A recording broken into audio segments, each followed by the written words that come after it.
Hey, this is Pradeep with Sensatura. Hope you all had a good start to 2025 as we go into the first weekend of this new year. Today I'm sharing my most worn fragrances of 2024. I don't keep records of what I wear every single day on a database or something, so this is mostly going off of my memory. Plus, I haven't tried to stick to any particular routine in 2024. I just go with what I'm feeling that day, my mood, what I'm doing, where I'm going, sometimes what I'm testing, and so forth. Which means occasionally wearing the same fragrance on consecutive days, not wearing one that I've maybe worn too much previously or just gotten tired of. I'm happy as long as I'm wearing something I like and it's not collecting dust in a corner. But I also try not to force myself to wear something just to get it into the rotation. What we actually wear versus what we think we like and consider to be our favorites is a fascinating topic by itself. Some would say you could have a favorite fragrance, but it may smell opulent, challenging, or just expensive and rare, so you would want to savor the experience and save it for special occasions. Others would say if you're not wearing something, it just means it's not worthwhile having it, and what you actually wear a lot are your real favorite fragrances. I kind of lean to the former argument, but it's an interesting discussion to be had. Plus, obviously, it also depends on our lifestyle. I myself, for instance, go to the office every week, well, at least 3 days a week. So, though I haven't gotten any comments or looks, I try to be polite. Still, I have worn stuff like Ombre Nomade, Portrait of a Lady, The Moon, Le Lion, and Shalimar to the office quite a few times. Also depends on how many fragrances you actually have. When your most worn and your most favorite overlap, then it's always a joy. Having said all that, I have 10 fragrances today. That's a mix of niche and designer exclusives, and so forth. So let's get started in no particular order. First, let's get one that I've talked about a few times here recently out of the way. This is Hermès H24 Herbes Vives, composed by Christian Nagel. It was an honorable mention for my best pickups of the year 2024. So obviously, as you can see, that's quite a big dent within the same year. Granted, it's a fresh scent and I tend to apply it generously. Still, I found it to be quite versatile. I wore it during the spring, the summer, and the initial days of fall, notably to the office. This line is one that can be credited for bringing green scents back into the trend.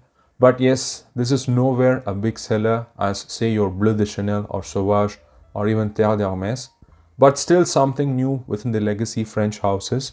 I wasn't big on the EDT itself. The EDP and this version I do enjoy. This is less metallic, less on the narcissus and the polished oak moss, more so fruity, fresh, green and lively from the pear, herbs like rosemary, basil and thyme.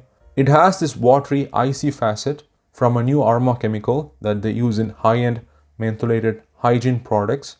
Still has that glossy modern finish of this line. Really can be worn anywhere, anytime I think. Nothing extraordinary, but this is as good as a signature release got in 2024. Next up is Paris-Édimbourg from Chanel from their Les Eaux collection, released in 2021 and composed by Olivier Poge. You know how Chanel not releasing a men's fragrance has kind of become a recurring quip in the last few years? Well, after spending a lot of time with this, I have come to sort of think of this as their unofficial men's fragrance. Sure, it's not modern or mass appealing as Bleu de Chanel, but it leans traditionally masculine, which is usually not the case within their Les Eaux or even the Lace Exclusives collection. This one is an EDT and lasts a decent amount of time. It has a good balance of fresh and woody aspects that it's year-round wearable. There's a superb combination of herbal aromatic lavender, forest estate getaway kind of camphoric cypress, and this dry earthy vetiver with some cedar wood in the base. The juniper berries give it a lot of freshness. With all those elements, it feels like a timeless masculine scent. It's inspired by Chanel's lover, the Duke of Westminster after all. In spite of its positioning as a fresh scent, I pretty much reach for it throughout the year. At number 3, speaking of classic versatile masculine fragrances, this is Fougère Royale from Houbigant. This is the 2010 version, of course, composed by Rodrigo Flores. I mean, this is as timeless as a fragrance can get.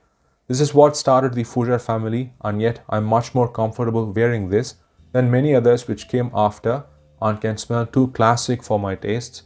Fresh bergamot, clean suave lavender, minty geranium and other florals. Notably a perfectly done calming chamomile, soapy and musky too. Lots of coumarin and patchouli in the base, giving this clean shaved, fresh outlook. It's classy, it's for those who are not in a rush and savor every minute. An all-time favorite. Next at 4 is Cardinal from Heely, released in 2006, composed by James Heely of course. This is the most approachable yet enjoyable incense fragrance that I have come across. It's not overly peppery, aldehydic, resinous, smoky or churchy, as in the case with some other hard-hitting creations from this family. Those facets are there, but they are toned way down. It's much brighter, smoother and airy with a noticeable linen accord, which kind of does the same job as chamomile in Avignon from Comme, Garçons. I reached for this even during summer evenings when I was bored of freshies and it still worked, and definitely the incense I have worn the most in 2024. At number 5 is another versatile scent. Really not a surprise that versatility is a recurring theme in this list. This is Odeur of the Châtelet Theatre Act 1 from Comme, Garçons, which you may have noticed in the left corner of a lot of my videos last year. That's because I always had it in my rotation. It's basically a rose oxide musk scent supposed to capture the scent inside this theatre in Paris. And I'm told Comme, Garçons even worked with the people who run this venue on this scent. It's a clean, metallic, almost grey, musky, peppery rose with ambrette, clean orris, some roasted coffee, and a lot of sheer, clean musks. It's obviously got this modern, molecular styling of Comme, Garçons. Iris, rose, ambrette musk combination is a mini trend that can be seen in many others.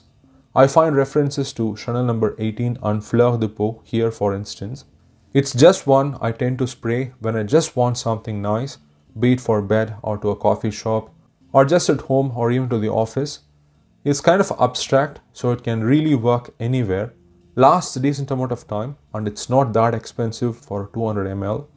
Tends to fly under the radar when it comes to Comme, Garçons fragrances. Next at 6 is a highly underrated release from Frederic Malle. This is Dante Bras, composed by Maurice Roussel and released in 2006. I am starting to hear some rumblings that Estee Lauder intends to discontinue some fragrances from the brand that are not necessarily performing well, and this might be one of them, along with the likes of Une Fleur de Cassis and Le Parfum de Thérèse. It would be a shame because it's a superb fragrance, unique without being totally weird. Another one focused on musks after Musk Ravageur, except the clean, sheer type of musks this time around. It has this floral, slightly spicy, creamy, woody quality from the central note of Cashmeron, which also makes it quite abstract. There is this cooling, camphoraceous, uneasy quality from the violet and pine. With time, the fragrance starts to warm up gradually and dries down to this musky, creamy, somewhat skin-like smell as per the name. It's a fantastic work on synthetics. Only if Uncut Gem had been as good, then Maurice Roussel would have been 3 out of 3 with his Frederic Malle collaborations. Next up is Bois d'Argent from Dior, released in 2004 and credited to 3 perfumers so far, the actual one being Annick Minardo. This still holds the position as my favorite from the Dior Collection Privée, even neck and neck with the original Dior Homme as just my favorite from Dior. As expensive and rich as it smells, with time I have become more comfortable wearing it even during casual occasions. Maybe the popularity of this in France amongst all ages had something to do with it, but those groups have now moved on to Gris Dior, Louis Vuitton and such. This is a peppery, woody, resinous fragrance. All sort of humble notes are elevated and made brisk here, be it the juniper in the opening or the cypress cedar woodiness, a touch of sweetness from the honey, vanilla, or the resinous myrrh and the powdery iris. Nothing weighs you down in the scent profile. It has this breezy, airy character and yet feels crisp, silvery, papery with a lot of clarity. So timeless, does not feel like it's from 20 years ago at all. Such a beautiful fragrance, easily a peak creation within the designer exclusive area. Next is another modern classic. This is Chergui from Serge Lutens, created by Christopher Sheldrake. This is my second bottle, the modern version. I also have the vintage version. Another timeless creation that's not based on one singular note. I also reached for this irrespective of season and occasion last year. It has this Fougère-ish Coumarin Tonka, tobacco, dry, vanillic, ambre base complemented by the honey. Yet it's not sticky, heavy or too sweet. It kept reminding me of the resin I used on my violin bow that's used for its gripping properties and remains as this powdery residue. Just like that, it's warm and ambre, but not heavy or overbearing. Because of that, it works in the cold obviously, but I also enjoyed it in warmer weather conditions last year. The hay provides this sort of dry dustiness, the iris powderiness complementing it, drying down to this wonderful amber and musks. Still remains a top favorite of mine from the brand. At number 9 is Heritage EDT from Guerlain, credited to Jean-Paul Guerlain. No surprise, another versatile fragrance. The EDT has these fresh aromatic fougère elements such as lavender, geranium and citrus, lots of lemon and bergamot, and also these woody, spicy oriental elements like a prominent patchouli and sandalwood backed up by amber in the base. There's a mix of spices and florals, filling the gaps between these elements and bridging the two sides. It's the one I'm most comfortable wearing from the classic Guerlain masculines. Others, though I enjoy them, feel a bit too classic for me at times. This just feels right for my tastes, and as an added bonus, works pretty much year round. Alright, last but not least is Terre d'Hermès Parfum, composed by Jean-Claude Elena. I had like 30-35 ml of this left at the beginning of 2024, and with that kind of a dent, I can now comfortably say this is my favorite iteration of Terre d'Hermès. Don't get me wrong, I still enjoy the EDT, but I'm not able to unsmell the big spacious ocean of ISO Super in it, which I have gotten a little conscious of. This is not as spacious, it's more robust. It has a prominent earthy, mossy patchouli in the dry down, which gives it a chypre touch. Still has the orange grapefruit freshness and earthy vetiver signature of Terre d'Hermès, only not as flinty or expansive, more smooth and woody. Lasts a long time, workhorse of a scent. I used to wear the EDT most of the time when I was at business school. Also went through 50 ml of the Eau Intense Vetiver Flanker a couple of years ago, and now 2024 was the year of the Parfum version.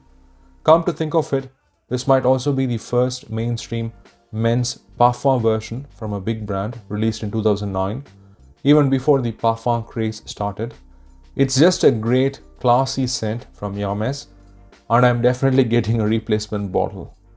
So there you have it, my most worn fragrances of 2024. And as always, thanks for watching, take care and ciao.